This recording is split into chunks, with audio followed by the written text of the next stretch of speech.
Miércoles 14 de diciembre de 2022. Tres mensajes del Evangelio de hoy, tomado del Evangelio de San Lucas, capítulo 7, versículos del 18 al 23.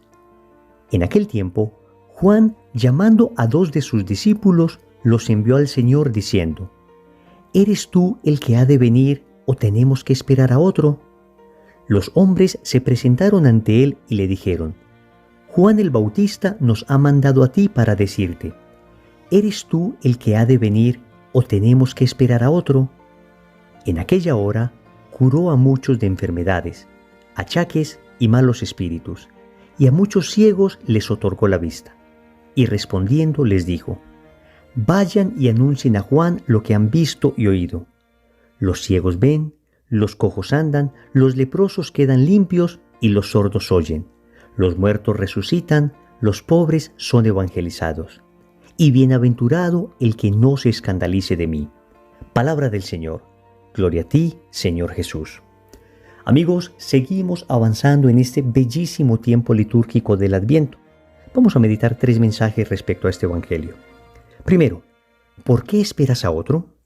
Segundo, que tus obras hablen de ti. Tercero, ¿te escandaliza Jesús? Vamos con el primer punto. ¿Por qué esperas a otro? El Evangelio entonces comienza diciéndonos que los discípulos de Juan Bautista le preguntaban a Jesús: ¿eres tú el que ha de venir o tenemos que esperar a otro? Familia, meditemos sobre esa pregunta. ¿Tenemos que esperar a otro? ¿Acaso yo espero a otro? Y esa pregunta es muy profunda porque sabemos por teología que solamente Dios puede llenarnos. Que cuando encontramos de verdad a Cristo en nuestro corazón, entonces Él sacia los anhelos más profundos de nuestra alma. Y sin embargo, puede que, aunque nosotros tengamos alguna relación con Cristo, todavía estemos esperando que las realidades creadas nos llenen. Todavía estamos esperando la felicidad en las cosas temporales. Puede ser en otras personas, en mi esposa, en mis hijos, en mi familia, en mi novia, en fin, en otras personas que, aunque son regalos de Dios, no dejan de ser simplemente una pálida imagen de aquello que solo Dios puede saciar en tu interior. O tal vez en los bienes terrenos. Dios nos bendice, Él es Padre providente. Entonces comenzamos a tener algunos bienes, una casita, un carrito, una tierrita, y empezamos a sentir como que esto es lo que en realidad nos llena, cuando en realidad el único que nos puede llenar es el Creador de todas estas realidades. O pensamos que tal vez los placeres nos pueden llenar. Y entonces comenzamos a buscar placeres, sí, inicialmente lícitos, pero quien no es capaz de mortificarse en placeres lícitos, tarde o temprano terminará cayendo en placeres ilícitos. Y ciertamente la experiencia de un placer lícito es una experiencia agradable. Pero amigos, solo Dios puede saciar aquello que ni el placer sacia. Porque nos ha sucedido, por ejemplo, que deseamos una deliciosa comida, pero después de que la hemos comido, aunque nos presenten 4 o 5 platos de lo mismo, no somos capaces de dar una cucharada más. ¿Por qué? Porque es que esto no sacia definitivamente, sino que hastía. A diferencia de nuestra relación con Dios, que nos deja una sensación de plenitud interior, pero siempre de deseo de conocer más, de deseo de profundizar más, de deseo de amar más. En ocasiones pensamos que lo que nos puede saciar son las diversiones, o tal vez los triunfos humanos. ¿Ven? En el fondo podemos seguir esperando a otro. Sí, con nuestros labios decimos: Dios nos llena, Dios lo es todo para nosotros. Pero en nuestra vida seguimos luchando frenéticamente por conseguir cosas que traten de llenarnos aquello que en teoría solo Dios puede llenar. Eso lo único que descubre es una deficiente vida espiritual. Y si es que estamos así, significa que debemos tener una relación más estrecha con Cristo. De tal manera que cuando tengamos todas estas cosas creadas, maravillosas que Dios nos ha dado, no nos apeguemos idolátricamente a ellas. No dejemos al Creador por sus criaturas. Que no nos suceda que nos quedemos con los consuelos de Dios y no con el Dios de los consuelos. Atentos que yo no estoy diciendo que todas estas realidades sean malas, a no ser que algunas de ellas sean directamente pecaminosas. Pero aquí estamos hablando de cosas lindas, bellas que tenemos, que de alguna manera pueden generarnos una sensación de paz, de alegría, pero siempre relativa y pasajera. Solo Dios puede llenarnos de manera absoluta y permanente. Esto no lo perdamos de vista. Amigos, si todavía estamos tratando de llenar aquel vacío que Dios dejó en nuestro corazón y que solo Él puede llenar, pero nosotros todavía estamos intentando llenarlo con cosas terrenas, significa que necesitamos más conversión.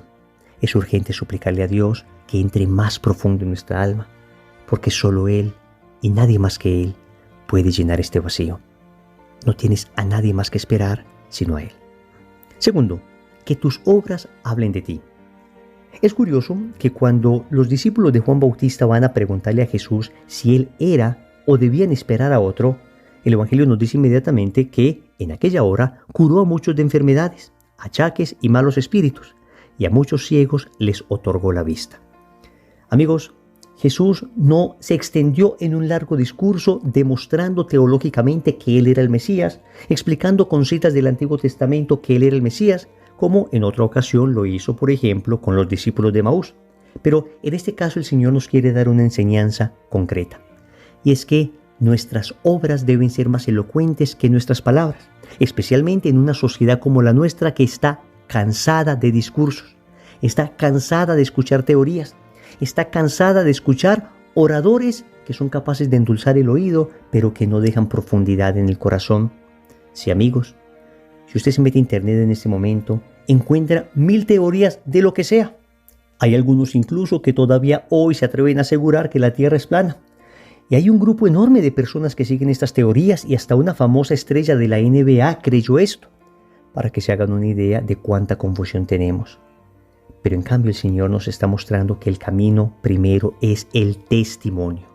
Cuando una persona habla con su vida, entonces su mensaje es contundente. Sí, amigos, necesitamos más testigos. Y debemos pedirle al Señor la gracia de ser nosotros mismos testigos de la fe, testigos del Evangelio, que las personas viendo nuestra vida crean que todavía existe un Dios. Es famosa aquella frase que dice, las palabras mueven, pero el ejemplo arrastra. Sí, necesitamos personas convencidas de lo que creen y que lo vivan de tal forma que conquisten a otros. Necesitamos esposos ejemplares, hijos ejemplares, estudiantes ejemplares, trabajadores ejemplares, políticos ejemplares. Esto sí que los necesitamos, amigos. Necesitamos personas que nos hablen con su vida. Una santa religiosa española decía que los jóvenes de hoy escuchan por los ojos. Miren esa frase tan curiosa. Los jóvenes de hoy escuchan por los ojos. ¿Qué significa esto? Que en realidad es más lo que ven que lo que escuchan. Que les convence más lo que ven en una persona, un acto de misericordia, una actitud de coherencia, una actitud de pasión por algo sobrenatural y eterno. Es más lo que les convence esto que largos sermones y discursos.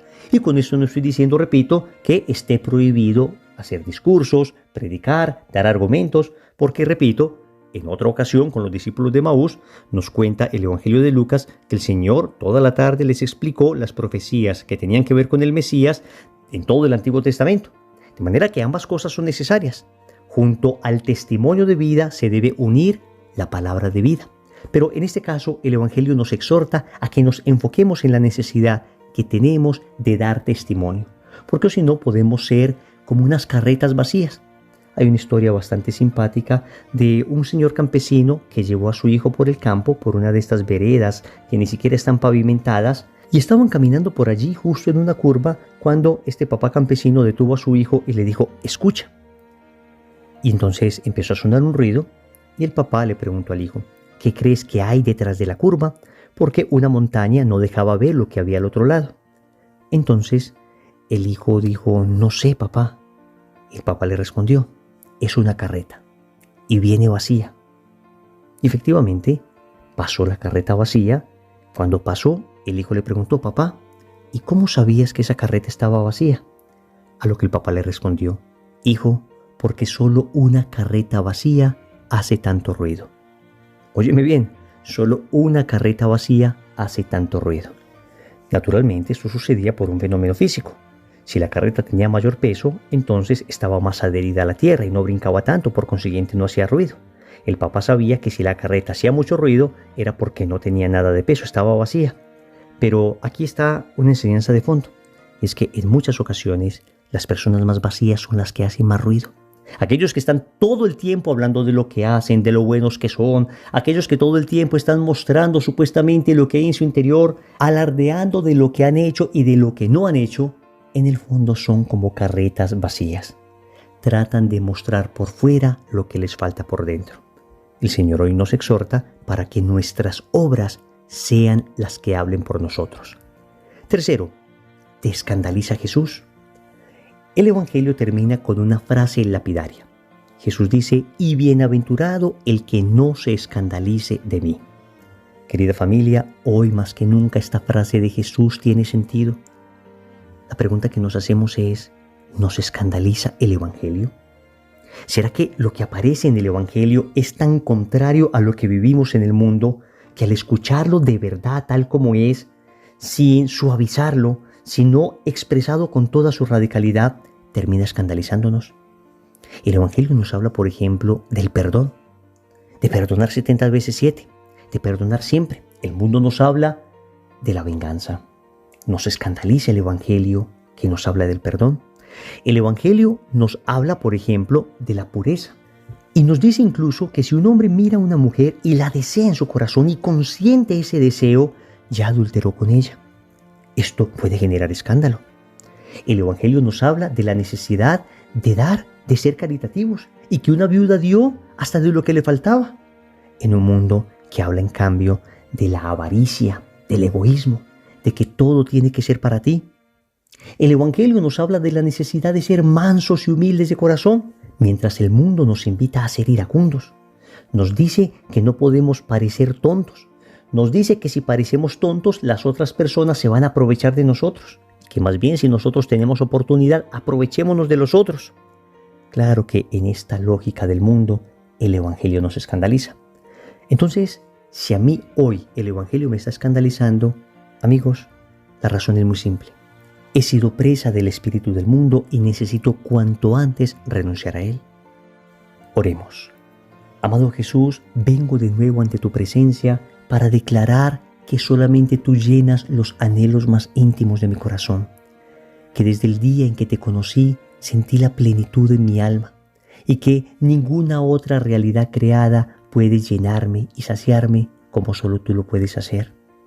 Amado Señor, y si en alguna ocasión, después de conocerte, he estado buscando nuevamente en las realidades creadas la plenitud de mi corazón, es porque me he estado alejando de ti y hoy te pido perdón por eso.